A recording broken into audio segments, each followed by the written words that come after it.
नमस्कार। कार्यक्रम कोरोना अर्थतन्त्र दबाव र प्रभावमा यहाँलाई हार्दिक स्वागत छ। म रञ्जन झा। यस कार्यक्रममा हामी कोरोना भाइरसको संक्रमणले देशको अर्थतन्त्रमा पारेको असरका बारेमा छलफल गर्दै आएका छौँ र आज हामी छलफल गर्दैछौँ वैदेशिक रोजगार क्षेत्रका बारेमा। दर्शकवृन्द, भारत बाहेक विश्वका अन्य देशमा गरी करिब 41 लाख युवाहरू कार्यरत छन्, नेपाली युवाहरू। र नेपालको कुल गार्हस्थ उत्पादनको कुरा गर्ने हो भने 27% योगदान वैदेशिक रोजगार क्षेत्रकै रहेको छ। नेपालका करिब 55% घर परिवार प्रत्यक्ष वा अप्रत्यक्ष रूपमा वैदेशिक रोजगारसँग जोडिएका छन्। तर कोरोना भाइरसको संक्रमणका कारण यो क्षेत्र अहिले अस्तव्यस्त भएको छ, सङ्कटमा परेको छ। आजको कार्यक्रममा हामी यही वैदेशिक रोजगार क्षेत्रमा देखिएको सङ्कट या चुनौती लगायतका विषयमा छलफल गर्नेछौँ र छलफलका लागि हामीसँग हुनुहुन्छ वैदेशिक रोजगार बोर्डका कार्यकारी निर्देशक राजन प्रसाद श्रेष्ठ। त्यस्तै हामीसँग हुनुहुन्छ नेपाल राष्ट्र ब्याङ्कका विप्रेषण विभागका पूर्व प्रमुख नरबहादुर थापा र हामीसँग हुनुहुन्छ नेपाल वैदेशिक रोजगार व्यवसायी सङ्घका पूर्व अध्यक्ष तथा वैदेशिक रोजगार बोर्डका सदस्य रोहन गुरुङ। नरबहादुरजी, अब यो कोरोना भाइरसको संक्रमण, त्यसपछि फेरि लकडाउन र पछिल्लो समयको कुरा गर्दाखेरि आंशिक निषेधाज्ञा, यो समग्र अर्थतन्त्रको हामीले कुरा गऱ्यौँ भने के असर हो, कस्तो असर पारेको देख्नुहुन्छ? अब यो 4-5 महिना भयो यो चाहिँ कोरोनाको प्रभावबाट नेपाली अर्थतन्त्र प्रभावित भएको र यो 4-5 महिनाको गतिविधिलाई अध्ययन गर्दा के नेपाल सरकार, के निजी क्षेत्र, के आम जनमानसको गतिविधिलाई अवलोकन गर्दा के देखिन्छ भने नेपाली अर्थतन्त्र सङ्कटग्रस्त छ, सङ्कट उन्मुख छ देखिन्छ। पहिला यो विगतका 3 वर्षमा चाहिँ नेपालले राम्रै आर्थिक वृद्धि हासिल गरिराखेको थियो। लगभग 7% को हाराहारीमा हामी पुगिरहेका थियौँ। ट्र्याकमा एउटा राम्रो ट्र्याकमा गएको थियो र नेपाली जनता उत्साहित पनि भएका थिए। तर जुन कोरोनाको यो चाहिँ प्रभावले गर्दा यो 3 वर्षको लगातारको 7% को आर्थिक वृद्धि दरमा ब्रेक आयो।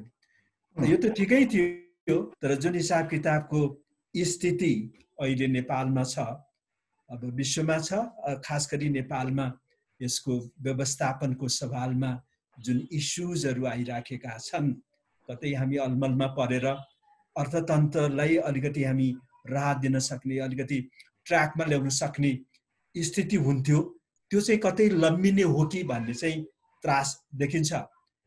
अब पहिले सुरुमा थुप्रो विदेश भएका नेपालीहरू फर्कन सक्ने त्रास हामी सबैमा थियो। तर अब नेपालको स्थिति र अरू देशले चालेका कदमका कारणले गर्दा हामीले जुन अनुमान गरेका थियौँ, जुन हामीलाई डर थियो, त्यो हिसाब किताबको घर फर्किने जुन सन्तास थियो म्याक्रो इकोनोमिक म्यानेजमेन्टको हिसाब किताबले, त्यो अहिले देखिँदैन। त्यो हिसाब किताबले अलिकति हामीलाई राहत छ। वैदेशिक रोजगारीका सम्बन्धमा सुरुमा चैतको वैशाखको सुरुमा जुन किसिमको सन्तास थियो, त्यसलाई हेर्दा अहिले हामीले चाहिँ राहत फिल गर्नुपर्ने देखिन्छ वैदेशिक रोजगारीको सवाल र विप्रेषणको हकमा। तर आन्तरिक अर्थतन्त्र, घरेलु अर्थतन्त्रको गतिविधिलाई हेर्दा, त्यसको तयारी हेर्दा कतै यसले हामीले सोचे भन्दा बढी चाहिँ प्रभाव पार्ने त होइन। कतै मुलुकमा अनिकालको भोकमरीको अवस्था अनि गरिबी दर अझै बढ्ने त होइन भन्ने डर चाहिँ देखिन्छ।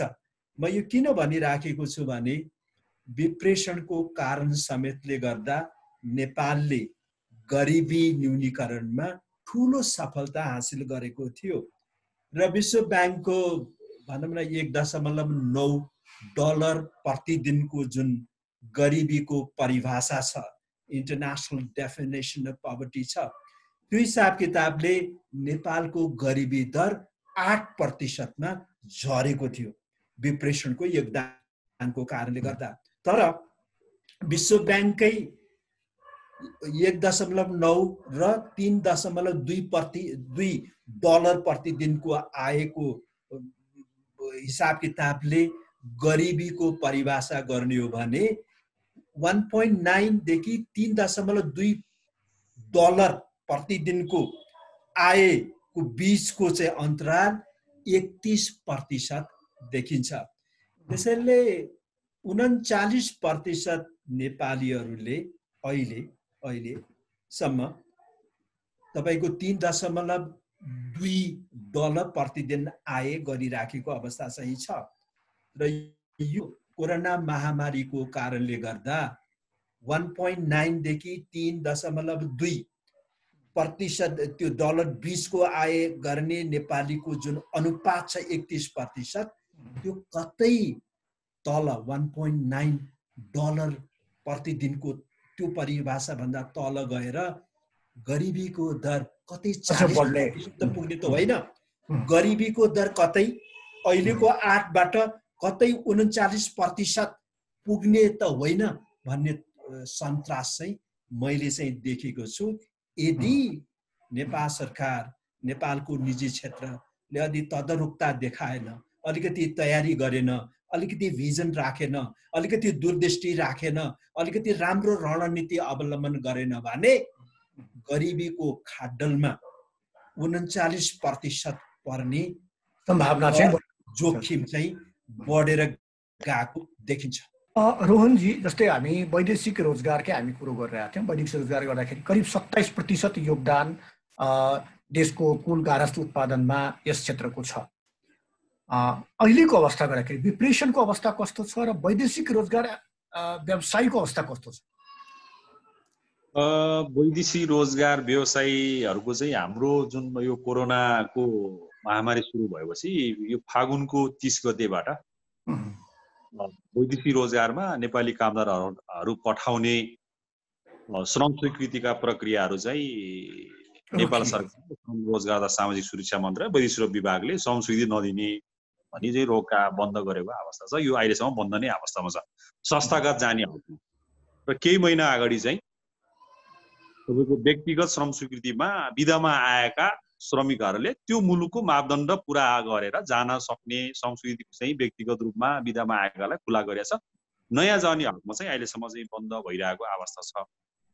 अब विप्रेसनको कुरा गर्दाखेरि त अब हाम्रो अर्थविद हाम्रो नरबहादुर सरले नै यी कुराहरू गरिसक्नुभयो र मैले पनि यसो अध्ययन गर्दाखेरि चाहिँ विप्रेसन चाहिँ अबको यो वर्षमा करिब 3.25 खर्ब जति चाहिँ रेमिटेन्स घट्छ भनेर चाहिँ एडिबीले जुन एउटा तथ्याङ्क निकाल्दाखेरि नेपालको रेमिटेन्स चाहिँ यो आर्थिक वर्षमा चाहिँ 2 खर्ब 75 अर्ब चाहिँ घट्छ, करिब 14%ले घट्ने भनेर आएको अवस्था छ। भनेपछि हामीले चाहिँ विगतमा वार्षिक करिब 8 खर्ब जति चाहिँ हामीले रेमिटेन्स प्राप्त गर्थ्यौं। भनेपछि लगभग 2 खर्ब 75 अर्ब घट्दाखेरि को देशको स्थितिमा अर्थतन्त्रमा चाहिँ समस्याहरू, गरिबी निवारणका मा जुन योगदान थिए, विदेशी सरसामानहरू आयात गर्नलाई जुन रेमिटेन्सको जुन विदेशी मुद्रा हामी उपयोग गरिरहेका थियौं, भनेपछि त्यो कमी आउँदाखेरि अर्थतन्त्र पनि समस्या एउटा पाटोमा चाहिँ अवश्य पनि देख्छौँ हामी। र त्यो चिजलाई चाहिँ समाधान गर्नको लागि अथवा अप्ठ्यारो परिस्थितिलाई समाधान गर्नको निम्ति अहिले अब वैदेशिक रोजगारमा अन्य मुलुकबाट कामदारहरू जाने प्रक्रियाहरू केही दिनबाट सुरु भइसके। जस्तो युएईमा भारतबाट कामदारहरू जान सुरु गरिसक्यो। तपाईको बहराइनमा अस्ति गत हप्ताबाट सुरु भइसकेको अवस्था। कतारले सायद अब 15-20 दिनमा चाहिँ कतार, कुवेत लगायत सुरु गर्दैछ। मलेसियाले चाहिँ 3टा सेक्टरमा चाहिँ डिसेम्बरबाट चाहिँ हामी कामदार लिन्छौँ। निर्माण क्षेत्र, कृषि क्षेत्र र प्लान्टेसनको चाहिँ 3टा सेक्टरमा चाहिँ डिसेम्बरबाट लिने एनाउन्स गरिसक्यो। तर हामीले चाहिँ वैदेशिक रोजगारलाई अब कि त नेपालमा कोरोना महामारी साम्य भएर नेपालमा सुरक्षित अवस्थामा भएको भए नेपाली नागरिकलाई यहीँ नै रोजगारीको अवसरहरू दिलाएर यहीँ नै चाहिँ अडिनी वातावरण गर्नमा हामी सबैजना लाग्नुपर्ने नै हो। तर यहाँ पनि कोरोना महामारीले चरम रूप लिइरहेको अवस्था छ। र विदेशी गन्तव्य मुलुकहरूमा अहिले कोरोना महामारी नियन्त्रित हुँदै गएको छ नेपालको भन्दा। भनेपछि रोजगारीमा जान चाहने युवाहरूलाई रोक्न हुँदैन कि खोल्नुपर्छ कि भन्ने विषयमा पनि सरकारको ध्यान जानुपर्ने हो जस्तो लाग्छ मलाई। राजनजी, वैदेशिक रोजगार अझ भनौँ भने सरकारले भनौँ जुन अहिलेको समस्या देखेको छ, खास गरिकन यो वैदेशिक रोजगारको क्षेत्रमा देखेको समस्या छ, यसलाई चाहिँ कसरी लिएको छ? निश्चय पनि अहिले कोरोना महामारीको समस्याबाट नेपाल मात्रै होइन विश्व नै आक्रान्त छ। नेपालको अर्थतन्त्रको कुरा आए अघि नेपालको अर्थतन्त्र मात्रै होइन विश्वको अर्थतन्त्र नै कोरोनाको कारणले चाहिँ अत्यन्त प्रभावित भएको अवस्था छ। र अघि रोहनजीले भन्नुभयो जस्तो अथवा चाहिँ हाम्रो नरजीले भन्नुभयो जस्तो चाहिँ केही हाम्रा यहाँ आन्तरिक अर्थतन्त्रमा यसले एउटा असर चाहिँ पुर्याएको अवस्था छ। मान्छेहरू त्रसित छन्, नेपाल फर्किने अवस्थामा छ। र फर्किएका नेपाली श्रमिक दाजुभाइहरूको व्यवस्थापन चाहिँ कसरी गर्ने भन्ने सन्दर्भमा चाहिँ नेपाल सरकार अत्यन्त संवेदनशील रहेको छ। र एउटा कुरा यहाँलाई मैले के पनि निवेदन गर्न खोजेँ भने यो समस्या भनेको यो अहिले जुन ग्लोबल पेन्डेमिकको प्रब्लम हो, यो समस्या चाहिँ सधैँभरि रहिरहने होइन। यस्ता समस्याहरू संसारले बेला बेलामा जुझिरहेको अवस्था हो। र यो क्रमशः यो चाहिँ सामान्यीकरण हुँदै गइसकेपछि यो ग्लोबल्ली यो लेबर माइग्रेसनको लागि हुने यो जुन ग्लोबल तपाईँको चाहिँ आवत जावतको काम छ, यो भनेको कसैले रोक्न सकिँदैन। एउटा समय आइसकेपछि यो पुनः सुचारू चाहिँ हुन्छ।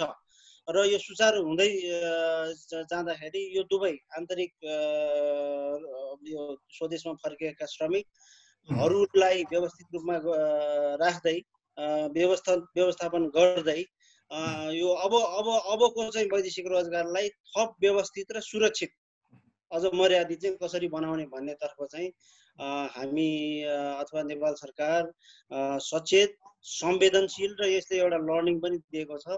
अबका दिनहरूमा कसरी बन्ने भन्ने चाहिँ हिसाबले पनि हामी केही कामहरू गरिरहेका छौँ।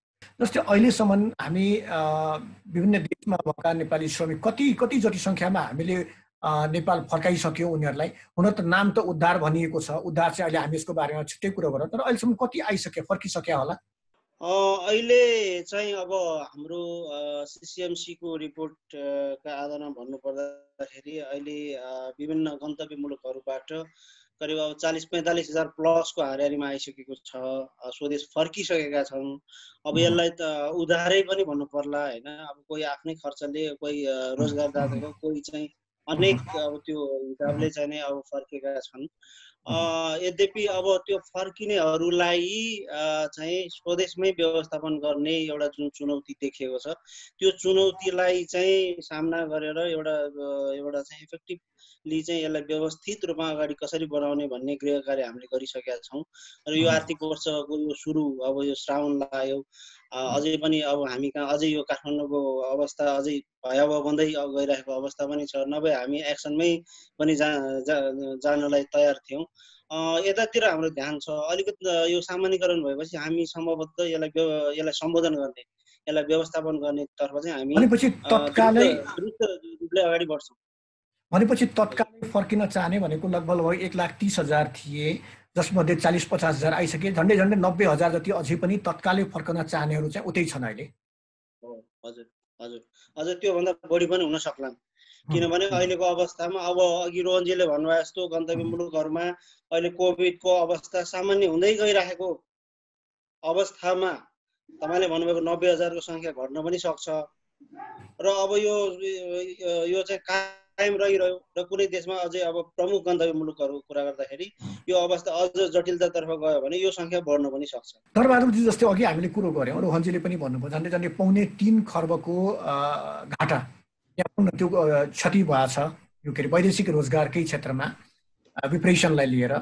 हुन त अब विभिन्न किसिमका तथ्याङ्कहरू आइरहेको छ। कुनैले 14% भनेका छन्, कुनैले 20% पनि पुर्याइरहेका छन् टोटल के अरे कुल गार हस्त उत्पादनको। अब यो जुन अहिले जुन यो ठुलो एउटा क्षति भएको छ, यो क्षतिलाई कसरी पूर्ति गर्ने, सन्तुलनमा कसरी ल्याउने, फेरि के हुन सक्छ यसको? अब जुन स्केलको डिप्रेसन रेमिट्यान्स नेपालले प्राप्त गरिराखेको छ, इन्डियाको तुलनामा, बङ्गलादेशको तुलनामा, पाकिस्तान, इभन श्रीलङ्का, एब्सोल्युट एमाउन्टमा अब इन्डिया त 1 नम्बरमै छ, र जिडिपीसँग तुलना गर्नुहुन्छ भने सापेक्षिक रूपमा रिलेटिभ टर्म्समा साउथ एसियामा नेपाल 1 नम्बरमा हो, विश्वमा 2-3 नम्बर भित्रै पर्ने गर्छ।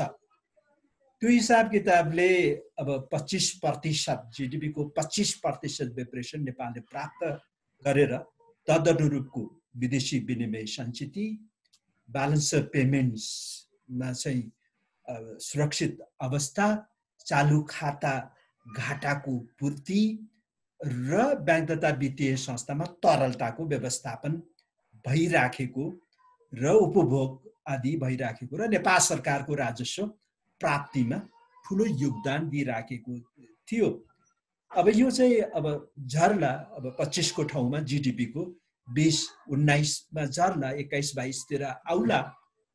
त्यो हिसाबले अब म्याक्रो लेभलमा अब विदेशी विनिमय व्यवस्थापन आदिमा तत्कालै ठुलो प्रतिकूल असर पर्ने त देखिँदैन, तर कर्मिक रूपमा सूक्ष्म अर्थशास्त्रको हिसाब किताब गर्दा माइक्रो इकोनोमिक्स, पॉवर्टी, हाउसहोल्ड, ग्रामीण अर्थतन्त्र, चुलो चल्ने आदि विभिन्न कुराहरूमा सुधार भइराखेको थियो।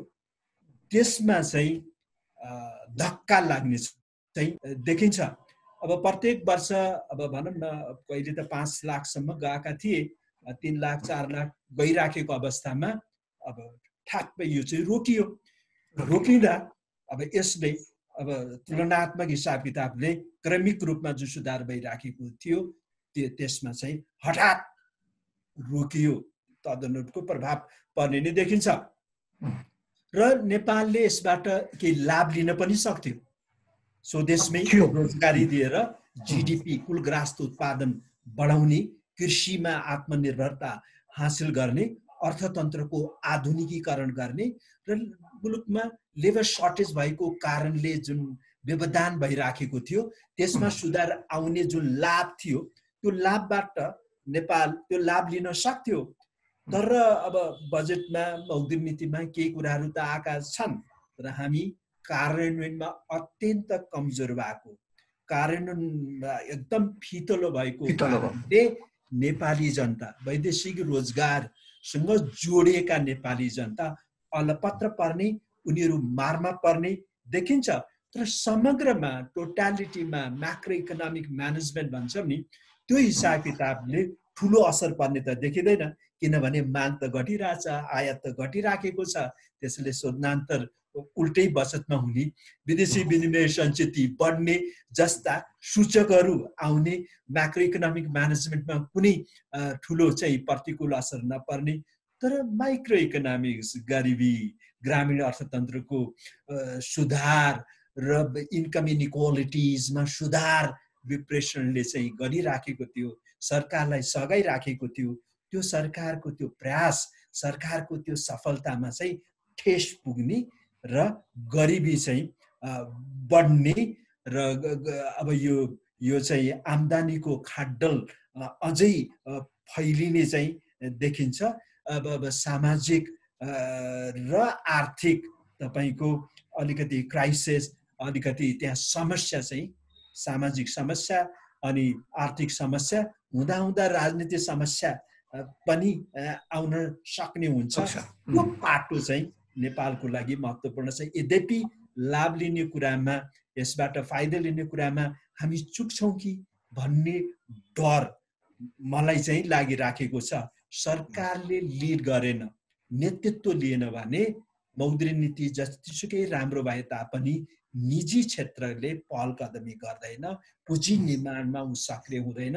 यद्यपि चालु पुँजीको लागि अब उसले ब्याङ्कबाट सापट्टि लिएर केही त गर्ला, तर उचित निर्माणमा नयाँ प्लान्ट एन्ड मसिनरी थप्ने, नयाँ उद्योग व्यवसाय थप्ने, त्यसको लागि ब्याङ्कमा रहेको तरलता उपयोग भएर रोजगारीका अवसरहरू सिर्जना हुन सक्ने जुन हाम्रो अनुमान थियो, त्यो अनुमान चाहिँ अनुमान मात्र रहने, तपाईँको सफलता हासिल नहुन सक्ने देखिन्छ।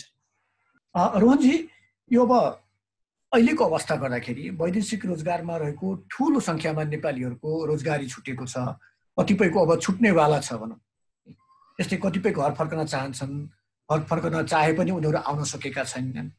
अब यस्तो अवस्थामा त अलिकति जस्तै वैदेशिक रोजगार व्यवसायी सङ्घको हिसाबले या वैदेशिक रोजगार व्यवसायीको हिसाबले तपाईँहरूको पनि भूमिका बडा महत्त्वपूर्ण भूमिका हुन्छ, तर त्यो अलिकति देखिएन नि त।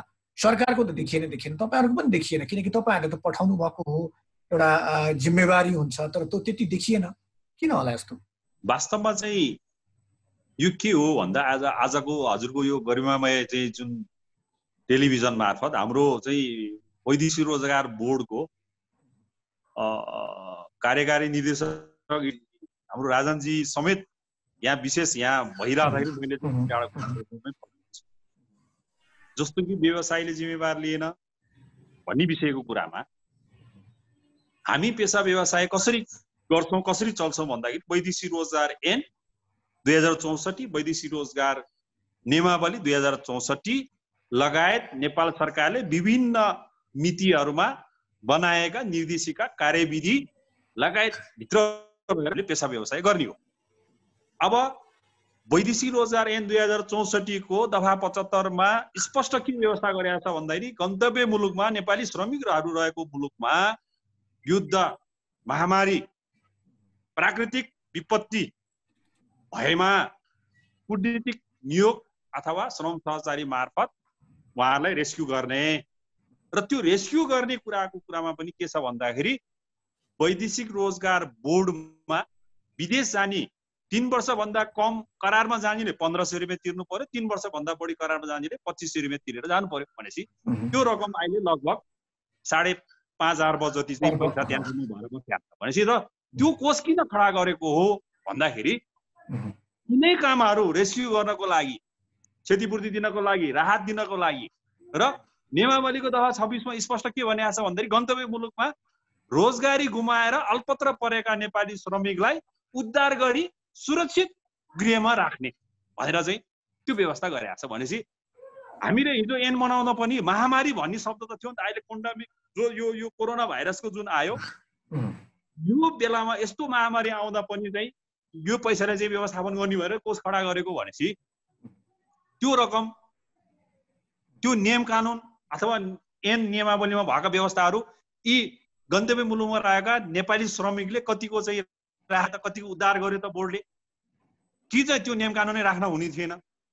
एउटा कुरा त्यो। दोस्रो कुरा, हामीले यो भनिरहँदा अब हामीले पठाएको नियम कानुनमा त्यो छ, ऐन नियममा त्यो छ, हामीलाई कुनै मतलब छैन, जेसुकै होस् भनेर हामी बसेको अवस्था छैन। यहाँ हामीले बारम्बार के भनिरहेको छौँ भन्दाखेरि हामीले पठाएको कामदारहरू हामीसँग जबसम्म हामीले चाहिँ 2 वर्षको करारको लागि पठाएको अवस्था हो भने त्यो 2 वर्षको करार समाप्त हुने बेलासम्म, ऊ नेपाल फर्केर आउने बेलासम्म हामीले चाहिँ एउटा गार्जियनसिपको भूमिका निर्वाह गर्नु नै पर्छ, संरक्षण हामीले गर्नु नै पर्छ भनेपछि 2 वर्ष करार अवधि पुरा नभएका नेपाली श्रमिक हाम्रो कार्यालयबाट विभिन्न मेनपावरबाट गएका नेपाली श्रमिकहरूलाई खानको लागि समस्या परेको छ, बस्नको लागि समस्या परेको छ भने हामीलाई आफ्नो मेनपावरमा जो संस्थाबाट गएको छ सम्पर्क गर्नुहोस् र त्यसको लागि चाहिँ हामीले रोजगारदाता कम्पनीसँग हामीले पहल गर्ने हो। दुख बिमार भयो, औषधि पानी भएन, कोरोना चेकअप भएन अथवा उहाँलाई चाहिँ हस्पिटल लाने कामहरू भएन भने हामीलाई हामी जिम्मेवार लिन्छौँ, हामीले पहल गरिरहेको अवस्था छ।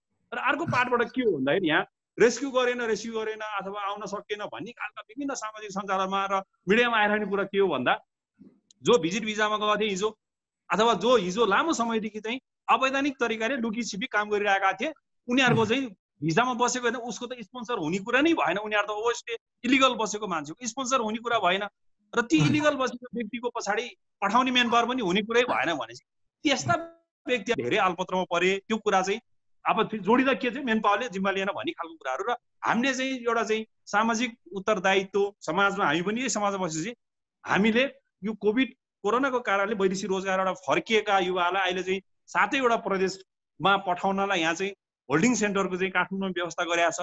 भनेपछि हामी व्यवसायीहरूले चाहिँ अस्ति 35,33,000 पैसा चाहिँ हामीले चाहिँ पैसा उठाएर चाहिँ हामीले पनि यो बेलामा केही सहयोग गर्नुपर्छ भन्ने हिसाबमा हामीले सहयोग गरिरहेको छौँ। एउटा पाटो यहाँ, दोस्रो पाटो व्यवसायीहरूले पनि 2-4वटा टिकटहरू पठाइरहेको अवस्था छ। यहाँ आर्यको चाहिँ अफिसमा गएर हाम्रा साथीहरूले टिकट दिएर पठाइरहेछन्, आइरहेको अवस्था छ। कतिपय त्यो भ्यालुम ठुलो हुँदा, ठुलो सङ्ख्यामा हुँदाखेरि के हो भन्दाखेरि यसको जवाबदेहिता, जिम्मेवारी ऐन नियमावली अनुसार जुन चाहिँ स्पष्ट रूपमा चाहिँ नेपाल सरकार वैदेशिक रोजगार बोर्डको दायित्वभित्र पर्ने कुराहरूमा उहाँहरूले गर्ने कुरा हो। हामीले चाहिँ सहयोग गर्ने कुराहरू गरिरहेको छौँ। मैले यति नै जानकारी गराएँ। नारायणजी, भर्खरै रोहनजीले भन्दै हुनुहुन्थ्यो वैदेशिक रोजगार बोर्ड त्यति जिम्मेवार देखिएन, खास गरिकन यो उद्धारको कुरामा त्यति जिम्मेवार देखिएन। जस्तै अहिले हामी कुरा के गरिरहेको थियौँ भने अब वैदेशिक रोजगारमा रहेका ठुलो सङ्ख्यामा रहेका हाम्रो नेपालीहरूको त्यहाँ रोजगार छुटेको छ। कतिपय घर फर्कन चाहन्छन्, कतिपयहरू अहिलेसम्म आउन सकेका छैनन्, समस्या छ। र यस्तो अवस्थामा वैदेशिक रोजगार बोर्ड जति सक्रिय देखिनु पर्थ्यो त्यो सक्रिय देखिएन। जस्तै कल्याणकारी कोषमा भएको रकमले पनि उनीहरूलाई तत्काल उद्धार गर्न सकिन्थ्यो, तर त्यो सब देखिएन। र अहिले उद्धार भनिए पनि उनीहरू टेब्बरसम्म पैसा तिरेर उनीहरू आउनुपर्ने अवस्था छ। बोर्ड जिम्मेवार चाहिँ देखिएन भन्ने कुरा बिल्कुलै चाहिँ गलत हो। पहिलो कुरा यहाँको यो कार्यक्रम मार्फत मैले सबैलाई के निवेदन गर्न चाहे भन्दाखेरि राष्ट्रिय विपत्ति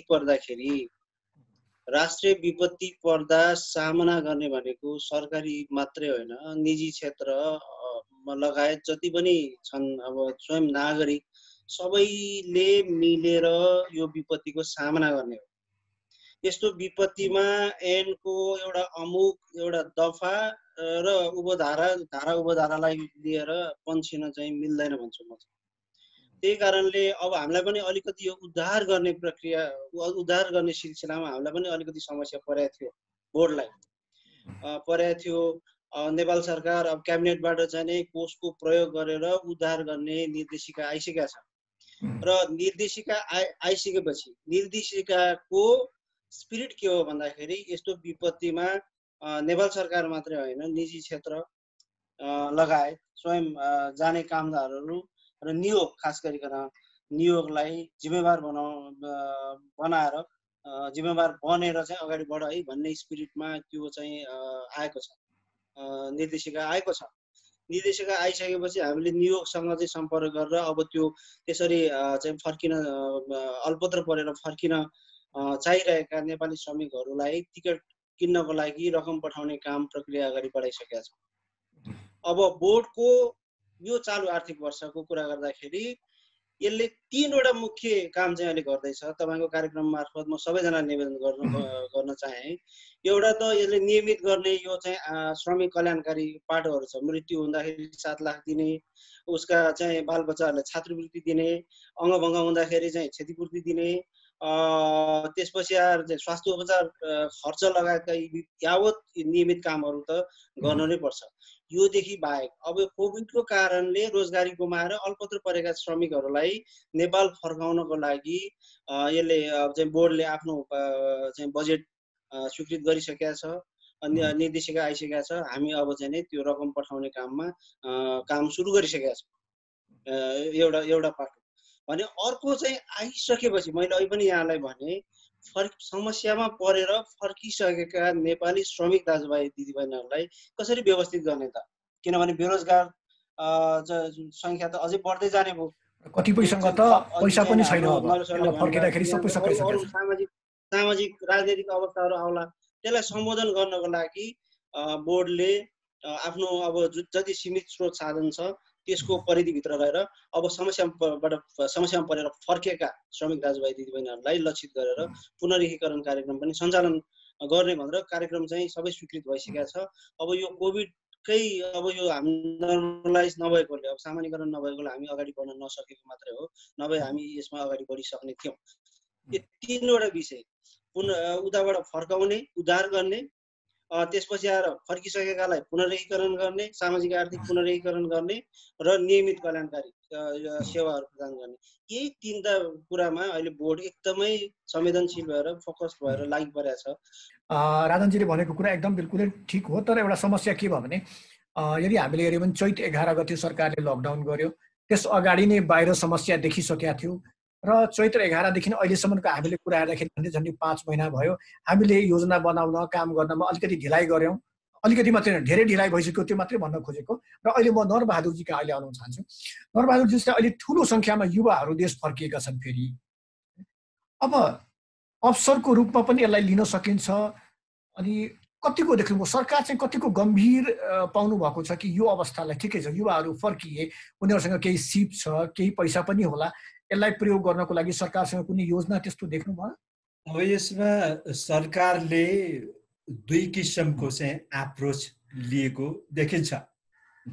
यो चाहिँ कोरोना महामारीको सन्दर्भमा विदेशमा फर्केका र विदेशमा कामको लागि जान नपाएका नेपालीहरूको श्रमिकको व्यवस्थापनको लागि टु प्रन्च एप्रोच लिएको देखिन्छ नेपाल सरकारले। पहिलो चाहिँ नेपाल सरकारले आफ्नो बजेटरी कार्यक्रम मार्फत कृषि क्षेत्र, ग्रामीण क्षेत्र खास गरी त्यहाँ चाहिँ केही रोजगारी दिने स्वरोजगारका कार्यक्रमहरू कार्यक्रम र प्रधानमन्त्रीको चाहिँ यो चाहिँ रोजगारी कार्यक्रम, दुईटा कार्यक्रम मार्फत सरकारले, नेपाल सरकारले यो समस्यालाई चाहिँ व्यवस्थापन गर्ने एउटा रणनीति अवलम्बन गरेको छ बजेटलाई आधार मान्दा। दोस्रो चाहिँ नेपाल सरकारको रणनीति भनेको नेपाल राष्ट्र ब्याङ्क मार्फत, मौद्रिक नीति मार्फत निजी क्षेत्र ब्याङ्क तथा वित्तीय संस्थाहरूसँग हातेमालो गरेर निजी क्षेत्रमा चाहिँ रोजगारीका अवसरहरू सिर्जना गर्ने र श्रम शक्तिको व्यवस्थापन गर्ने भन्ने टु प्रन्च एप्रोच देखिन्छ। तर कुरा के छ भने जबसम्म सरकारले ठुलो स्केलमा फिस्कल स्टिमुलस प्याकेज मार्फत नेतृत्व लिँदैन तबसम्म निजी क्षेत्रले चाहिँ यस्ता काम गर्न अगाडि सर्दैन। अहिले देखिहाल्यो 200 अरबभन्दा बढी अधिक तरलता ब्याङ्क तथा संस्थाहरूमा थन्किएको अवस्था छ। ब्याज दर 1% भन्दा तल गइसकेको छ। निजी क्षेत्रले ब्याङ्कबाट ऋण सापटी लिने, कर्जा लिने गरिराखेका छैनन्। यद्यपि तरलता फालाफाल छ, ब्याज दर तल आइसक्यो। 5% वाला ब्याज दरमा कर्जा लिन पाउने व्यवस्था राष्ट्रले गरिसक्यो। र अब 1-2 महिना यता स्थिति हेर्दा निजी क्षेत्रले चाहिँ अब ठुलो परिमाणमा ब्याङ्कबाट कर्जा लिएर तरलताको उपयोग गरेर अब यो रोजगारीका अवसरहरू सिर्जना गर्ने अहिलेको स्थितिलाई एउटा पथ प्रदर्शक मान्यो भने, एउटा गाइडको रूपमा मान्यो भने देखिँदैन। त्यसैले सरकारले बजेटमा भएका व्यवस्था जुन छन् यो साउन भदौदेखि नै सुरु गर्नुपर्छ र यी कुराहरू हुनासाथ निजी क्षेत्रले पनि अलिकति बाटो चाहिँ देख्छ अनि कामहरू अगाडि बढ्छ। अब सरकारले बजेट तत्कालै कार्यान्वयन गरेन। अब जेठ असारतिरले नै कुर्यो जुन विगतलाई हेर्ने हो भने। त्यो स्थिति भयो भने नेपालमा अलिकति भयावह स्थिति हुने, भागाभाग गरेर भारतमा जानुपर्ने रोजगारीको लागि, भोकै मर्नु छ भने त कोरोना इज नथिङ, त्यस्तै स्थिति आउन सक्छ।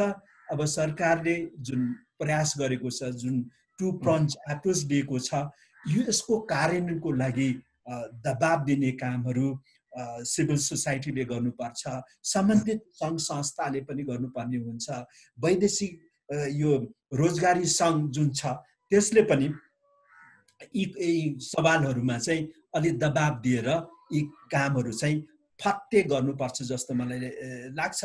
अहिलेकै अवस्था हेर्ने हो भने अब ठुलो सुधार हुने, नेपालमै नै रोजगारी पाउन सक्ने अवस्था चाहिँ देखिँदैन। अब पहिलेकै जस्तो हिसाब किताबले बजेट र मौद्रिक नीतिको कार्यान्वयन हुने व्यवस्था भयो भने अलिकति हामी चाहिँ आशावादी होइन कि निराशावादी हुनुपर्ने देखिन्छ। बजारले कतातिर लाने हो त्यसमै भर पर्नुपर्ने हुन सक्छ जस्तो मलाई लाग्छ। रोहनजी के भन्दै हुनुहुन्थ्यो अघि? जस्तो हाम्रो राजनजीले यो राष्ट्रिय विपत्ति परेको विषयमा त्यति बेला चाहिँ सबैले मिलेर जानुपर्छ भन्नुभयो भन्ने खालको कुराहरू गर्नु भएको छ। पनि निकाल्नु भयो उहाँले। त्यसमा मैले के अनुरोध गर्न चाहे भन्दा यो जब चाहिँ ऐनमा नियमावलीमा स्पष्ट चाहिँ व्याख्या गरेर राखिएको यो कोष चाहिँ कहाँ प्रयोग गर्ने भनेर स्पष्ट चाहिँ परिभाषित भएको विषयलाई पनि वैदेशिक रोजगार बोर्डले फलोअप गरेन। फलोअप नगरिसकेपछि एउटा चाहिँ एनजिओ छ जो विदेशमा रहने नेपाली श्रमिकको हकहितको लागि चाहिँ एडभोकेट गर्ने एउटा संस्था छ। त्यो संस्थाले श्रम मन्त्रालय र चाहिँ वैदेशिक रोजगार बोर्डलाई चाहिँ लिखित रूपमा चाहिँ अनुरोध गर्यो, नियम ऐन अनुसार यो व्यवस्था छ, यो कोष परिचालन गरिदिनुहोस्, रेस्क्यु गरिदिनुहोस्, खाना खुवाइदिनुहोस् भन्ने कुरा गर्दा नसुनाइ नभएपछि सर्वोच्च अदालतमा चाहिँ मुद्दा हाल्नु पर्ने स्थिति कहाँबाट आयो? उहाँहरूले मुद्दा हालेर अदालतले स्टे अर्डर दिएर बल्ल उहाँले चाहिँ निर्देशिका साउन 5 गते निर्देशिका जारी गर्नुभयो बल्ल। अझै पनि रकम अल्पत्र परेका कामदार ल्याउनलाई टिकटको, विशेष गरेर टिकटको लागि रकम विनियोजन चाहिँ मैले सुनेको, अहिले राजनजीले पनि भन्नु होला 75 करोड चाहिँ चलाउने भनेर विनियोजन चाहिँ क्याबिनेट निर्णय चाहिँ गर्यो, अझै पठाउने काम भएको छैन। मैले भन्दा यहाँ जोड्न खोजेको के भन्दाखेरि जब श्रमिकलाई वैदेशिक रोजगारमा जाने क्रममा 1500 र 2500 रुपियाँ तिराएर लिनुहुन्छ, हामी लिन्छौँ, त्यो पछि जीवित हुँदाखेरि चाहिँ सहयोग नगर्ने, खालि चाहिँ विदेशमा चाहिँ मृत्यु भएर चाहिँ कफिन बक्समा चाहिँ लास आएपछि 10 लाख रुपियाँ चाहिँ परिवारलाई दिनलाई मात्रै चाहिँ बोर्ड राखिएको हो भने वैदेशिक रोजगार जीवन बिमामा 10 लाख रुपियाँको जीवन बिमा गरेर पठाछौँ हामीले, त्यो बोर्डलाई चाहिँ खारेज गरेर त्यही जीवन बिमा गर्ने कम्पनीलाई नै 10 को ठाउँमा अर्को फेरि 10 थपेर 20 लाखको चाहिँ जीवन बिमा गराए भइहाल्यो त। यदि जीवित हुँदाखेरि चाहिँ सहयोग हुँदैन भने, त्यो भएर मेरो अनुरोध के हो भन्दाखेरि हामीले हातेमालो गर्न, हामी यदि वैदेशिक रोजगार व्यवसाय चाहिँ पूर्ण रूपमा हामी पनि चाहिँ यो कोभिडबाट चाहिँ त्रसित भएर सबै समस्या पर्दैन, हामी पनि भागेको भए हामीले ती रोजगारदाता मुलुकमा रहेका चाहिँ रोजगारदाता कम्पनीहरूसँग हामी बिहानदेखि बेलुकासम्म चाहिँ कन्भर्सेसनमा छौँ, इमेल पठाउँछौँ, फोन गर्छौँ कि यो समस्यासँग चाहिँ व्यवसाय नजुदिएको भए अथवा व्यवसायले पनि त्यही अनुसार चाहिँ अग्रसर भएर चाहिँ समस्या समाधान गर्न नलागेको भए यो ठुलो समस्यामा चाहिँ आउँथ्यो। त्यो हुँदाखेरि मेरो अनुरोध के हो भन्दाखेरि सबै मिलेर जाने कुरामा हामी तयार छौँ, हामी गरिरहेछौँ, तर बोर्डले पनि अलिकति इनिसिएसन लिनुहोस्। मैले यो भनिरहँदा राजनजी नै सबै कार्यकारी, सबै प्रमुख तपाईँ होइन, बोर्डको अध्यक्ष चाहिँ श्रम मन्त्रीज्यू चाहिँ बोर्डको अध्यक्ष हो, श्रम रोजगार तथा सामाजिक सुरक्षा मन्त्रीज्यू बोर्ड अध्यक्ष हुनुहुन्छ, लगभग 22-23वटा मन्त्रालयका सहसचिव उपसचिवज्यूहरू चाहिँ बोर्डको सदस्य छन् भनेपछि तपाईहरु कति पटक बैठक बस्नुभयो त यो कोभिडको जो 3-4-5 महिनामा? कति 3 महिनासम्म त तपाईहरु बैठकै बस्नु भएन। म पनि हिजो बोर्डमा भएको कारणले मैले नि बुझ्छु सबै कुराहरू। भनेपछि जिम्मेवार बनिदिनुस् भन्ने कुरा चाहिँ मैले चाहिँ पुनः चाहिँ यो विदेशमा रहेका श्रमिकले नि होला। रोहनजी मैले बिचमा जोड्न खोजेँ, जस्तै अब त कतिपय यो तपाईहरु त मार्च 12 तारिखदेखि नै प्राय विदेश पठाउने काम चाहिँ रोकियो हाम्रो देशमा, हाम्रो देशबाट। तर अब अहिले विदेशमा कुरा गर्दाखेरि कतिपय देशहरूमा अवस्था अलिकति सामान्य हुँदै गएको छ र उनीहरूले फेरि माग्न थालेका छन् श्रमिकहरू। अब अहिले यदि हामी यो पठाउन सकेनौँ भने हामी चाहिँ कसरी तयारी गरिरहेको छौँ कि हामी अब यसमा हामीले ठुलो संख्यामा मान्छे जान पनि तयार छन्। श्रम मन्त्रीज्यूलाई करिब 1 महिना अगाडिदेखि हामीले व्यक्तिगत रूपमा भेट्दाखेरि उहाँलाई अनुरोध गरिरहेको। अहिले हजुरलाई स्पष्ट भन्दाखेरि हिजो गल्फको खाडीका 6 राष्ट्र र मलेसिया मुलुकमा विशेष गरेर हाम्रो श्रमिकहरू धेरै मात्रामा त्यहाँ पठाउँछौँ हामीले। युरोप अमेरिका विकसित मुलुकमा धेरै कम मात्रामा म्यानपावर मार्फत गएको संख्या धेरै न्यून छ। भनेपछि हाम्रो बजारमा यो बीचको जो 2-3 महिना अगाडि त्यहाँ पनि चाहिँ एकदम चरम रूप लियो कोभिडको प्रभाव। अहिले चाहिँ तपाईको बिस्तारै त्यहाँ चाहिँ सामान्य हुँदै गएपछि अहिले विशेष गरेर हजुरको होटल रेस्टुरेन्ट सेक्टरमा मागपत्र खासै आएको छैन अहिले हामीसँग। तर निर्माण क्षेत्रमा चाहिँ जति पनि प्रोजेक्टहरू चाहिँ अनगोइङ प्रोजेक्टहरू चलिरहेका थिए त्यो चलिरहेको प्रोजेक्टमा कार्यरत रहेका विभिन्न मुलुकका पाकिस्तान, बङ्गलादेश, श्रीलङ्का, भारतदेखि लिएर आसियानाका फिलिपिन्सदेखि लिएर सबै मुलुकका कामदार, इभन नेपाली कामदार पनि केही संख्यामा चाहिँ रोजगारी गुमाएर फर्किए, केही संख्यामा चाहिँ त्रसित भएर कोभिडको कारणले त्रसित भएर चाहिँ आफ्नो देश फर्किए। भनेपछि अहिले त्यो 3-4 महिना होल्डमा काम नगरिकन चाहिँ अड्किएको जो अनगोइङ प्रोजेक्टहरू अब सुरु हुन लाग्यो। भनेपछि श्रमिकहरू आफ्नो देश फर्किएर श्रमिकहरू छैनन्। भनेपछि अहिले गल्फको हकमा, यो गल्फको 6वटा राष्ट्रको हकमा केही नबनेको यो 3-4 महिनामा अब अक्टोबरदेखि स्टार्ट भएर जनवरी फेब्रुअरीसम्ममा चाहिँ 4-5 लाख विदेशी कामदारले त्यहाँ अपर्च्युनिटीहरू पाउने अवसर छ। एउटा पाटो निर्माण क्षेत्रमा। दोस्रो चाहिँ जति पनि सपिङ मल छन्, स्कुलहरू छन्, हस्पिटलहरू छन्, यो सेनिटाइज गर्नुपर्ने, अब स्कुल पनि त्यहाँ सुरु हुन लाग्छ। बच्चाहरू पढ्ने स्कुलमा बेला बेला सेनिटाइज गर्नुपर्ने, सपिङ मलहरू सबै खुल्दै गइरहेछन्, सेनिटाइज गर्नुपर्ने, स्क्रिनिङको चाहिँ पार्टलाई बढी ध्यान दिने हुँदाखेरि क्लिनिङ सेक्टरमा पनि थुप्रो मात्रामा माग ठुलो अवसर छ। अहिले हामीले त्यो अवसर अहिले अवसर आइसक्यो।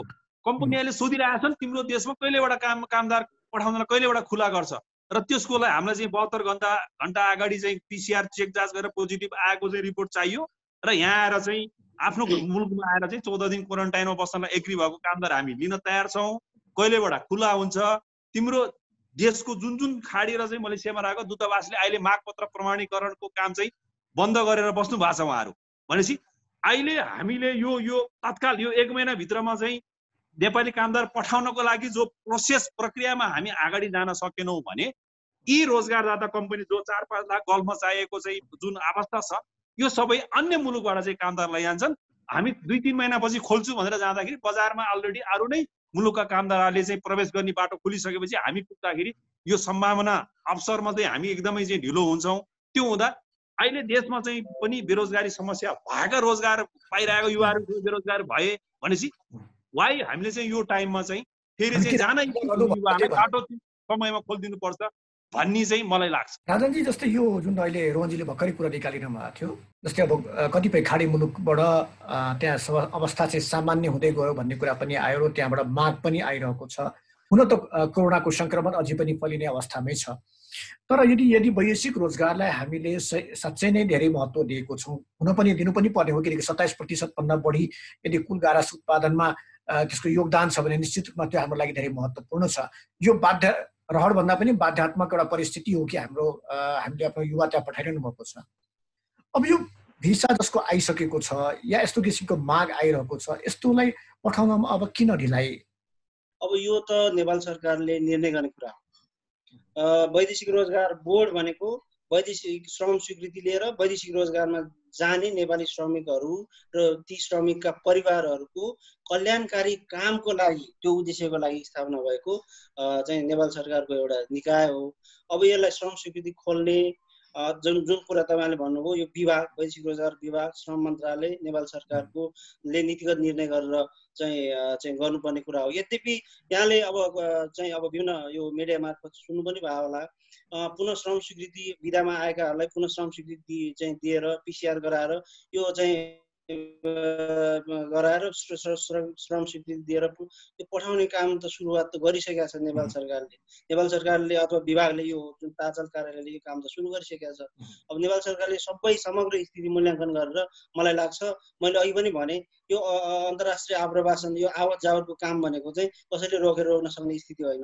अन्तर्राष्ट्रिय बजारको स्थिति अध्ययन गरेर नेपाल सरकारले, सम्बन्धित मन्त्रालयले उपयुक्त नीतिगत समयमा उपयुक्त नीति निर्णय गरेर यो खोल्छ होला।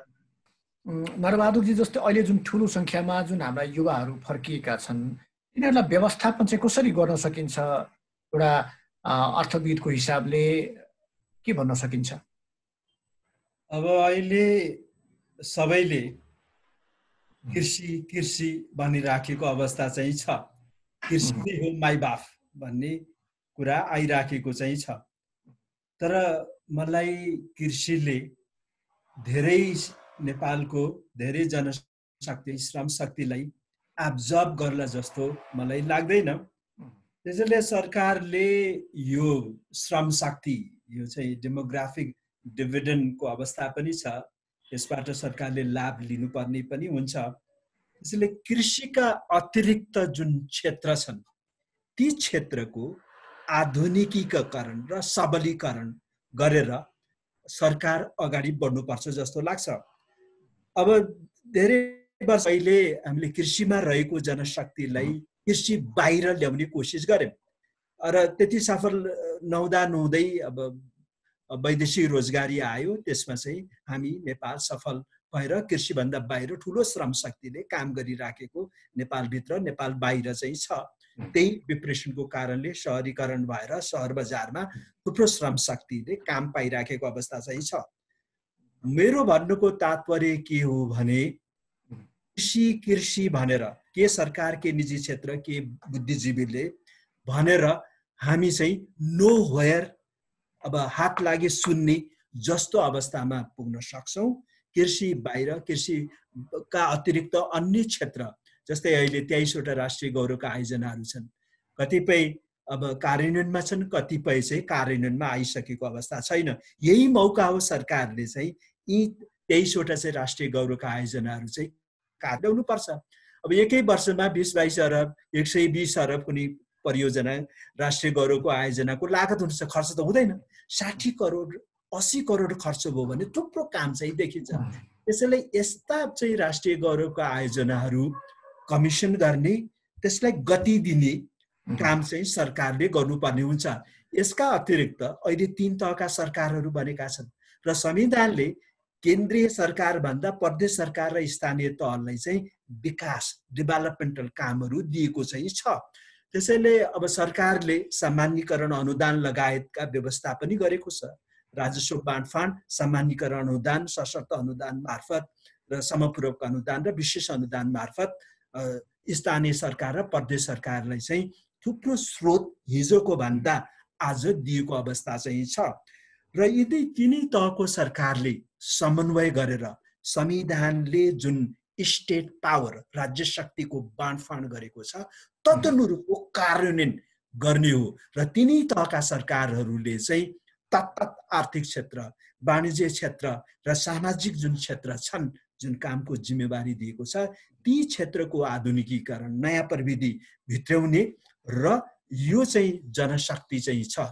कृषिमा रहेको अतिरिक्त जनशक्ति यी क्षेत्रहरूमा चाहिँ एब्जर्ब गर्ने हिसाब किताबको कार्यक्रम अगाडि ल्याउनुपर्छ। कार्यक्रम पनि छन्, यिनीहरूको कार्यान्वयन भो, इमान्दारपूर्वक कार्यान्वयन भो भने हामी पक्कै पनि धेरैभन्दा धेरै जनशक्तिलाई स्वदेशभित्र आफ्नो देशभित्र रोजगारी दिन सक्छौं र कृषिलाई अन्य क्षेत्रसित पनि जोड्नुपर्ने हुन्छ। अहिले पर्यटन ठिक अवस्थामा छैन र कृषिलाई हाम्रो पर्यटनसित जोड्नु पर्यो हैन। पर्यटन क्षेत्रले माग गर्ने वस्तुता सेवा कृषि क्षेत्रबाट त आउँछ, ती चाहिँ कसरी जोड्ने, कृषिलाई अन्य क्षेत्रसित जोड्ने र यो चाहिँ एउटा इन्टिग्रेसन, यो आर्थिक रूपमा चाहिँ यो तपाईको एकीकरण गर्ने हिसाब किताबको सरकारले सक्रिय रूपमा भूमिका खेल्नुपर्छ। अब इन्डियाबाट तरकारी फलफुल ल्याउन हाम्रा व्यापारीलाई सजिलो, हाम्रो एउटा माध्यम च्यानल बनेको छ, फोन गरे आइहाल्छ। तर त्यो धनगढी, त्यो कैलालीको, त्यो तपाईको केरा, काठमाडौँ, चितवन, बुटवल ल्याउन हामीलाई गाह्रो। त्यसपछि अब कृषिलाई सघाउने जति क्रियाकलाप छन्, वितरण र सञ्चय सबलीकरण र उत्थानशीलताको विकास गर्ने र त्यो बाहेकका अन्य क्षेत्रमा हाम्रो एस्पिरेसन नै त्यही हो। हाम्रा युवाहरूको एस्पिरेसन कृषिमा काम गर्ने होइन, कृषिभन्दा बाहिर काम गर्ने हाम्रो चाहिँ अभिलाषा छ, नेसनल एस्पिरेसन। त्यो वातावरण सरकारले तयार पार्नु पर्यो। सरकारले बुझेर कार्यक्रम आएका छन्, ती कार्यक्रमहरूको कार्यान्वयन गर्ने र नयाँ कार्यक्रमहरू चाहिँ तत्कालै ल्याएर अगाडि बढ्दा कमसेकम हामी भनौँ न 50-60-70% जनशक्तिलाई स्वदेशभित्र हामी 2-4 वर्षमा रोजगारी दिन सक्ने अवस्थामा छौँ जस्तो मलाई लाग्छ। रोहनजी, अब वैदेशिक रोजगार व्यवसायकै कुरा गर्ने भने यो व्यवसायमा पनि धेरै ठुलो सङ्ख्यामा मानिसहरू लागेका छन् नेपालभरिमै। उनीहरूको पनि अवस्था विगत 5 महिनादेखि हामी हेर्यौँ भने उनीहरूको अवस्था पनि बडा नाजुक अवस्थामा छ। अब के सरकारलाई के सुझाव दिनुहुन्छ यो वैदेशिक रोजगार व्यवसायीलाई पनि राम्रो होस् र वैदेशिक रोजगार व्यवसाय के अरे वैदेशिक रोजगारमा गएकाहरू जुन फर्किया छन् उनीहरूलाई पनि अलिकति राम्रो होस् भनेर के सुझाव दिनुहुन्छ सरकारले एकदम छोटोमा?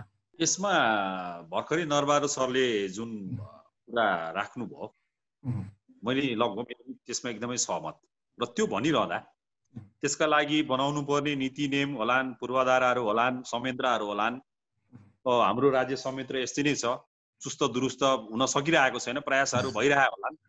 भनेपछि अहिले देशभित्रै रोजगारीसँग जोडिएका लाखौं युवाहरू बेरोजगार भए र विदेशमा रहेका युवाहरू पनि बेरोजगार भएर फर्किने जुन त्रासमा थियो अलिकति चाहिँ अड्किएको अवस्था छ।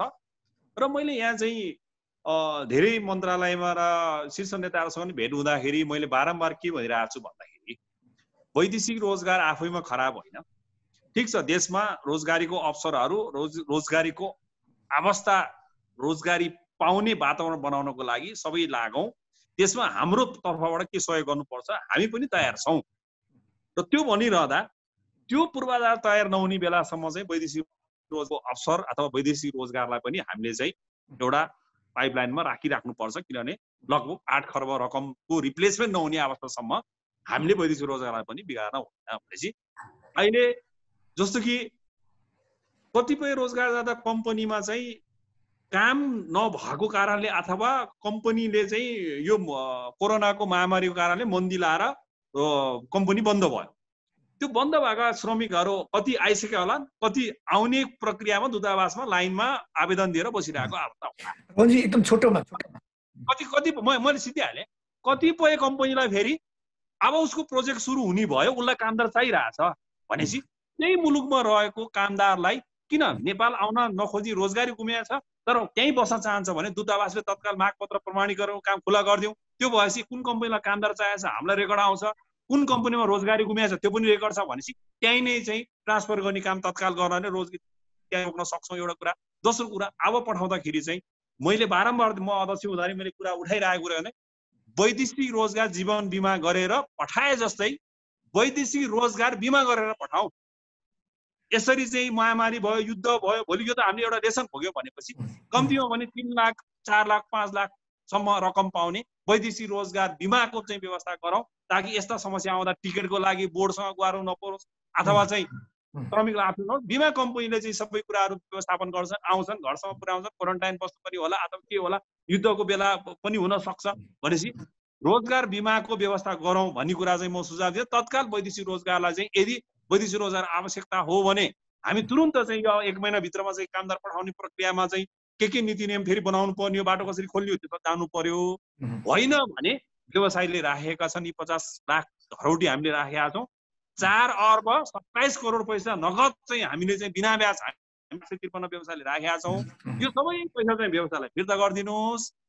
हामी चाहिँ सामूहिक रूपमा केही कृषिमा लगाउँला अथवा कता लगाउँला, के लगाउँला, पशुपालनमा लगाउँला, के लगाउँला, हामी पनि एउटा बाटो लाग्छौँ। यदि अर्को बाटो खोजौला हामी पनि बन्द गर्ने निर्णय गरिदिनुहोस्। आवश्यक छ भने तत्काल खुला गर्नेतिर चाहिँ राज्यको ध्यान जाओस्। मैले यति नै राख्छु। धन्यवाद।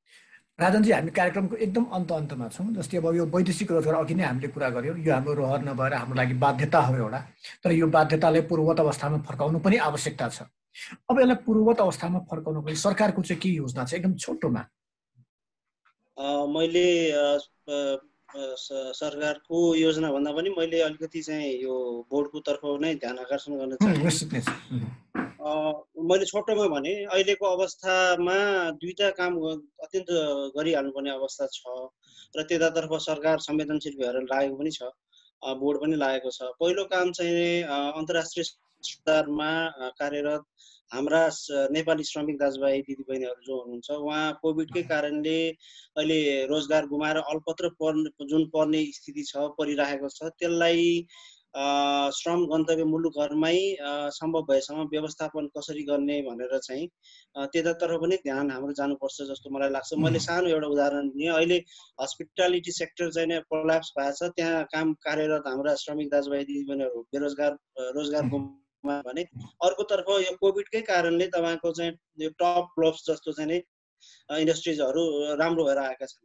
त्यहाँ कामदारको माग बढिरहेको छ भने यता चाहिँ रोजगार गुमाएका हाम्रा श्रमिक दाजुभाइहरू यदि त्यतातिर चाहन्छन् भने डाइभर्ट गर्ने उतै काम गर्ने त्यतातर्फ पनि अब अलिकति चाहिँ ध्यान दिएर अगाडि बढ्नु जरुरी छ जस्तो लाग्छ।